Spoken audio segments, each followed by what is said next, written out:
Hello and welcome back to the letter, and I guess Luke may have set up the table to be more romantic, I think, and I still have no clue what the hell it's with the green wine. So yeah, I'm not sure what's going on here, but anyway, there at the end of the hall is my beloved husband with his face in one hand and a glass in the other. Perhaps I could let it go if it's only one glass of wine. However, I could feel myself go livid after seeing the toxic green liquid gleam mockingly at me. Luke, what? Are you drinking absinthe? Oh, she's pissed. Abstinence? You know what the doctor said. Absinthe, Luke. Are you actively trying to kill yourself? Because if you are, we can just hit you with a bloody car. Honeybee, Buttercup, not too loud, please. Abstinence? Is that a certain wine, or is that a medicine? Besides, it's Lelouch, not too strong. Just hair of the dog that bit me. Helps with the hangover, dearest. You drank? When? This morning, love. Don't be mad. I just needed a few drinks, having to deal with those simpletons. And maybe I had one too much. You don't see me whinging about you leaving me to handle them on my own. I had to attend the photo shoot and interview with Luxury Living. You know that. Let's not make this about me, Luke. So I imagine there might be more arguments later about his drinking problem. This is about you and your drinking problem and never mind. Oh, I don't know, Hannah, darling. What if my drinking problem, as you like to call it, is linked to you? If we think about it that way, this discussion is about you. Why? They seemed so nice earlier when we were starring as Hannah. That was pretty mean of you, leaving me alone to do all the work like that. You can't use the interview as an excuse either, honey. I was informed the moment your little interview was done. So, what was it then, What were you doing? I was with Zachary? I mean... Technically, yeah, I was with Zachary the whole time. I was talking with Zachary, the photographer for Luxury Living. I think we reduced it.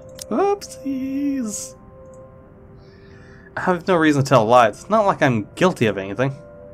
As Luke's expression turns, he makes me feel like I actually am to blame for something. He has a way of making me laid bare with just a look. That had really struck me when we first met years ago. That giant Negro. Oh my. I find it interesting that he's fine with gay people, but he's not fine with black people? Just... okay. You were having a secret meeting behind my back and it was with him? It was hardly a meeting, it was just friendly chatting. Though it would have been more than that if I didn't choose to stop teasing. I'm just saying. Yeah. What are you implying? I'm implying nothing. I thought it was 10 o'clock, so bear with me. I say that all the time. I'm just worried. You know better than to trust those media types, Buttercup. What? He must have been really friendly to occupy your time like that. But all he's looking for is his next big headline. What? He's a photographer for an interior design magazine. Doesn't matter. You let one little thing slip, one wrong move, and it'll blow up in the telly in the morning. I think I hate Luke more than I actually do like him. We go to his journalist friends to gossip and make a quick quid. His eyes were the first thing I noticed about him. They were like nature, the grass and the trees, wonderful and breathtaking. Now as I look out, they're nothing but the same shade of green as the bloody damn drink in his hand. He was a perfect gentleman, Luke. I can't say the same for you as of recent. Okay. Clearly there's something bad's gonna happen with these two. Excuse me again? We're talking about you, Hannah. No, I am pretty sure we were talking about you and your drinking problem, Luke, right? I'm not sure whose fault it is really entirely, because just going back and forth. Hitting a river gun during the course of this little spat, the man jumps to his feet and ceases. It looks like he is barely stopping himself, throwing the nearest thing he can find. Oh, it is not a problem. I can stop whenever I want. Then why don't you? And even if it was, I think you can very well stay out of it, as it only affects my own kidneys or liver or whatever the bloody hell that shite pollutes. Whatever aftermath that occurs because of your little chit-chat with the Negro affects the both of us, however. Look, Luke, nothing will happen. You have to relax. It was just a friendly chat. Well, now I think I'm getting jealous. Clearly. Or I would be if it weren't for this damn headache. Maybe you should drink more. What? Maybe. Supper is spent in silence with nothing but the occasional sound of silverware. Grand feast has been served, well, grander than usual anyway, most likely due to Luke's complaints of stress. A platter of native oyster for starters and tranche of turbot, the purple spouting broccoli, lemon, capers, and anchovy sauce for mains, if I said that correctly. And to finish it all off, black tea, golden syrup sponge pudding with custard. I don't know, that looks delicious. But when our appetites are appeased and the plates are cleared away, Luke stands, kisses me goodnight, and leaves me to stare at my half-empty cup.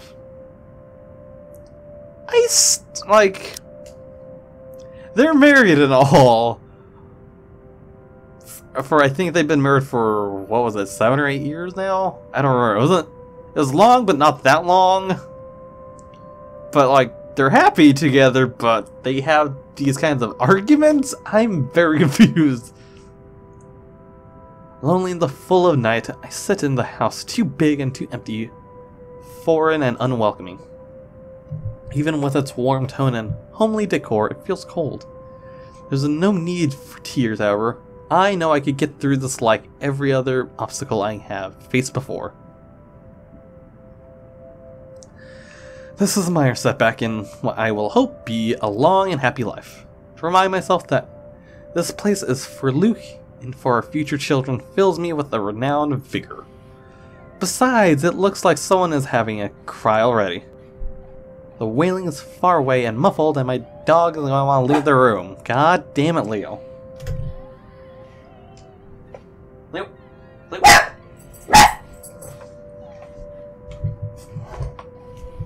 Leo, you're staying out there.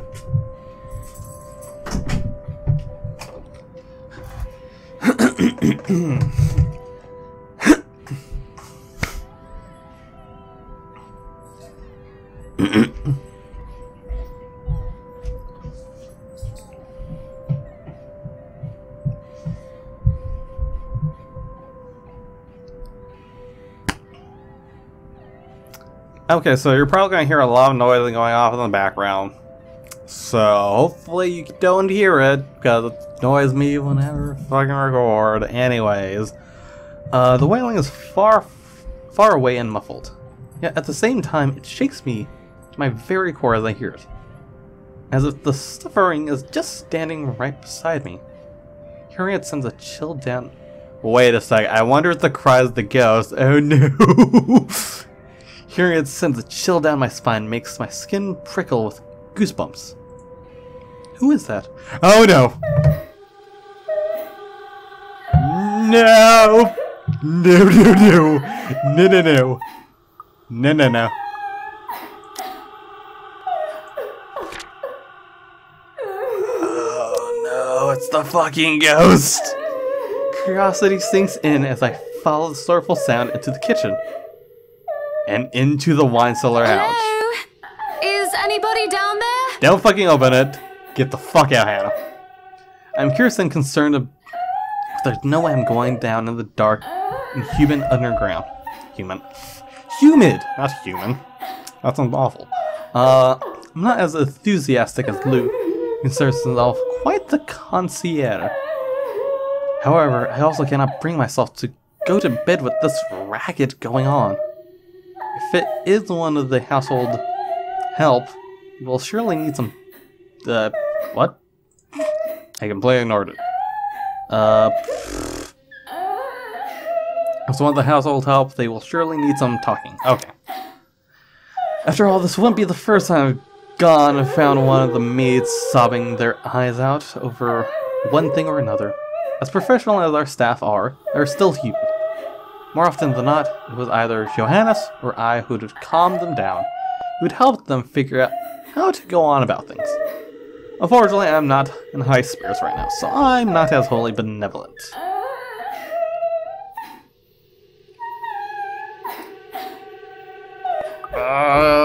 Let me save.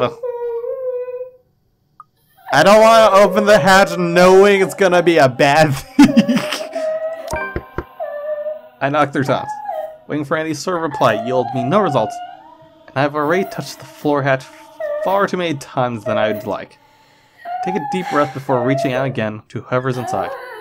I've learned from experience that people respond better to kindness than threats. Shouting angrily would not help in coaxing them out. You, in the cellar! Do come out! We don't want Luke waking up and finding you in there, do we? That man would go ballistic thinking someone was trying to steal his precious wine. Still nothing. You can have a good cry. Just not in there, yes? Why don't you come out here and we can have a cuppa and you can tell me all about whatever it is you're bawling about? Oh no. How long I'm standing here, however, I'm starting to think myself as a fool. I did not want to acknowledge the other feeling I have, especially as the wailing took an eerie turn. The thought of being played with didn't sit too well with me, and I had to stop myself from getting too hot-headed as I try one more time. Now you come out of there! That is an order from the lady of the house, do you hear me? Why, I ought to... I freeze as a hand clamps down on my shoulder. The dread I've been feeling all this time makes itself known as I kneel, unmoving, not even daring to breathe. I can feel my heart pounding against my chest, but the touch is gone as quickly as it has seized me. Oh, shit, okay, I was worried as the ghost. It is only Johannes I see when I look back. Apologies, madam, for touching you like that. Okay. You were not responding to my voice, and you looked about ready to wake the whole mansion up. I was... I'm sorry. I was getting rather loud, wasn't I? But that crying woman in there, we must do something about her. He grows silent for a moment and just looks concerned. At least, I'd like to interpret it as concern given how stoic our head butler usually is. Or rather, it must have been concern as he takes off a glove and presses the back of his hand on my forehead before his worrisome inquiry. I beg your pardon. What crying woman? Are you feeling well, madam? Thank God I didn't go down the cellar. In the cellar? Can't you hear her? Madam, Hannah, no one is down there. What? The cellar is locked. Only Luke and I have duplicates of the keys. Nobody is down there. I stare at him in disbelief. But when I listen once more, I hear no crying. Tugging at the hatch for good measure prove his words to be true, too. The thing won't budge unless I had a key, short of using power tools on it. Perhaps it is time for you to go to bed, madam. You are simply tired and hearing things, a perfectly normal human experience. Would I be able to go down there then if I try to open it? What? Or maybe if I try to open it, the ghost would come. I don't know. What the what? But if you are still experiencing auditory hallucinations in the morning, you are free to consult with me. There's a cold feeling in the pit of my stomach as he helps me up to my feet. What he says makes sense. And who am I to question someone who used to be a doctor? Oh, so he's a doctor and now he's a butler. Okay. Am I just tired? That's it. Long day moving, the interview, dealing with Luke. That has all drained me of any proper sense. Yes, I suppose you're right. I just need some sleep, that's all. Of course I'm right. Go on then. Gute Nacht. Good night, dear Holmes. I imagine that meant good night then. House. House, okay.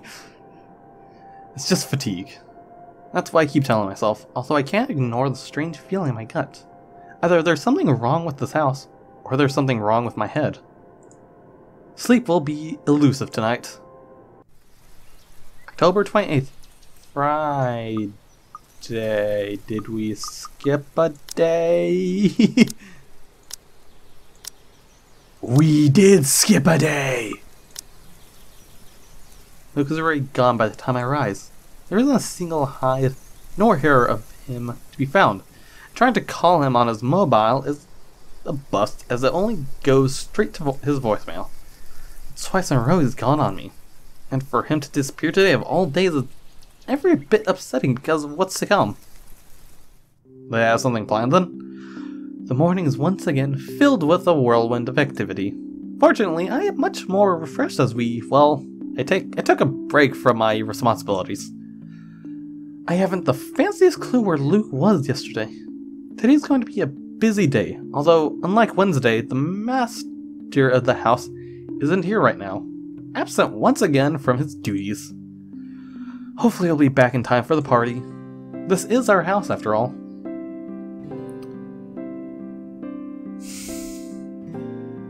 Fine.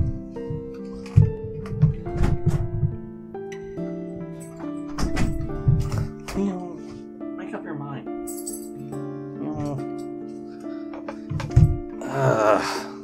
The dog doesn't know what he wants. Every little noise annoys me because it just causes him to want to leave the house and be like, what was it? Intruder! Intruder! It's like, Leo, it was a fly, or Leo, it was just someone opening the bathroom door. He's curious of every little thing that goes on. Annoying. Especially because he seems to know when I'm recording or streaming, because it does it only then. Or whenever I'm doing any sorts of work in general. It's annoying. Anyways, hopefully no more interruptions, Leo. Grand housewarming party for the wonderful Wright Mansion.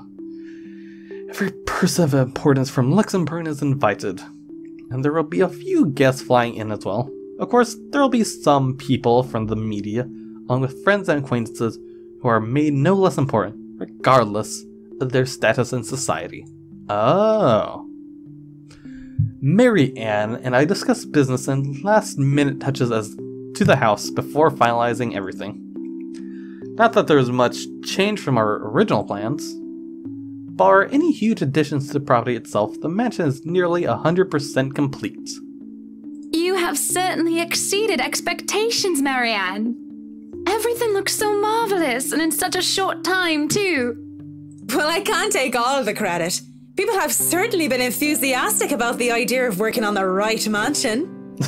There won't be any more problems unless Mr. Wright has any more objections about the second bedroom. Luke and I had a small tiff about making a second bedroom to a child's playroom, which I insisted is completely practical. In the end, he had to exquisite. Words are complicated. Exquisite. I didn't give him any choice in the matter. I even bought this wonderful wooden crib from the antique store yesterday, including some toys, just in case anyone brings their baby, of course. Besides, we have little need for actual guest room, and we hardly have guests to spend the night. If we absolutely have to, we often choose to foot the bill for their visit on one of our hotels instead. Always at Luke's own insistence. And on the off chance that we actually let someone stay in the bedroom, the opposite wing is still up to the... Oh, no. We proceed with that room as planned. Okay. I already agreed to him having his greenhouse and his vineyard and his stables. He may as well let me have this one thing. True, that'd be fair enough. No, I did not agree to him having a helipad. Alright then. Well, do we have any other concerns? Anything we need to put on our agenda before the party commences? No, I don't think so. Not unless Luke has anything else to say. Is he around then? It'd be best if we can note down his request right away, considering the scope of his usual ones. Around? No. Where is he? Who knows where? I No, don't. he's not around. You didn't have to point out the obvious now, did she? After 7 long years, I'd already gotten used to him. So it was 7 years of them being together, okay. I should be now, still not apparently. Don't you have a party? I want nothing more than to complain to Wing about how unfair this is. However, airing out one's dirty laundry is simply taboo among high society. To do so will make you a ripe target for the next dinner party chit-chat. Vultures, a lot of them really. Or most of them, at least. They're always good one like Rochelle Lee. But put your trust in the wrong person, you'll find yourself eagerly picked apart. Yes.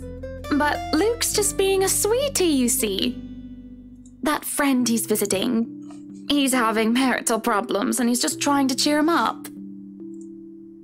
Perhaps I'm being a bit too rash, a bit too hot-headed in divulging details. But I thought myself clever with the plan to dress it up as gossip.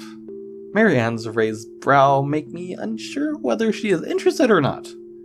Although that does make things better if she has no interest and therefore has no hidden intent to utilize whatever I may say to her. Well, let me see. What's the relationship?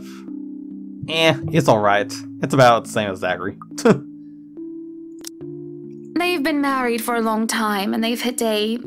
how do they say it? A rough patch. What? Okay. Yeah, I missed it. Wait. Although that makes things better, she hasn't... Okay, I already did say. I was just making sure.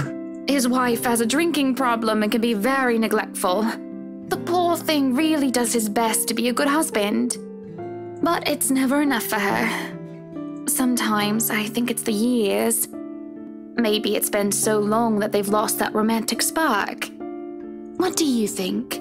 You were asking for my personal opinion on the matter, ma'am? Do you want me to be honest, or... Do I actually? Sure, let's go with honesty. Be honest with me, Marianne. I don't need someone to sugarcoat it. So that was an achievement, real talk. Oh, it improved the relationship. Oh, that's cool, okay. I'm not some fragile thing that I'm just going to break down at the slightest thing. She hesitates, taking a sip of her coffee while I stare into my own cup of tea. The silence stretches on and I almost believe that she will never answer my question. I suppose that I shouldn't blame her putting her in a tight spot like this. Her hesitation is understandable, though. I'd loathe to admit it. She simply wants this whole thing to stay professional. But then she speaks. If I'm going to be completely honest, I need to ask. This is about you and Mr. Wright, isn't it?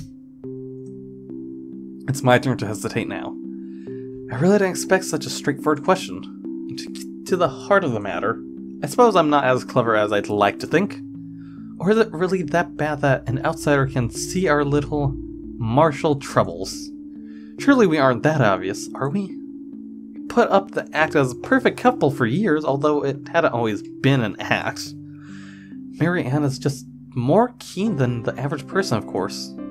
It is the necessity to her career, and she's been working so closely with us. Yes, that's it. Suppose it is. What would you tell me? Then, I tell you it's none of my business. I tell you that I don't want to meddle. What? But if the troubled husband with the neglectful wife asked me for my honest opinion, I'd say that he shouldn't base his happiness and his self-worth on someone else. Someone who won't even give him the time of the day. Maybe he should try being independent for a while. See what it's like when he isn't trying to please someone else and doing things for himself. Everyone's supposed to be their own man or woman, right? A bit of breathing room never hurt anyone. I wonder how that's gonna come up then later. That's just my 2 pence worth, of course. So you're saying they should divorce? Nothing as drastic as that. If they're afraid that it might lead to just that, then maybe that is what's meant to happen in the first place. We shouldn't let our fear control our lives. But it's just a short hiatus is all. Ah, I see. Or, couples therapy? Look, I'm really not the best person to ask about relationships. So grain of salt and all that. She trails off, having said her piece, and leaves nothing but the smell of coffee and Earl Grey between us. There is a calm despite the nature of what has just been discussed. To say that her words make me start to think it's an understatement. To say that I'm not considering her advice is a lie. And to say that this might just be the calm before the storm is possibility. Others have had shorter marriages, yes, but plenty have celebrated long and happy ones as well. My own parents celebrated their choral anniversary before they passed away. 7 years? 7 years is a whole lot in the grand scheme of things. It isn't a whole lot of time to see what and where our relationship can bring us. At the same time, 7 years. Well, it hasn't been entirely made up of unhappy years, has it? Well, it won't last forever. It is not supposed to anyway. I just thought that it might last for a very long time. I dread the thought that these small spats, these little disagreements will turn into an all-out resentment. The idea that we will grow to hate each other, every fiber of our being scares me. I can't even pinpoint the exact moment when our blissful union turns sour. Story update. Okay.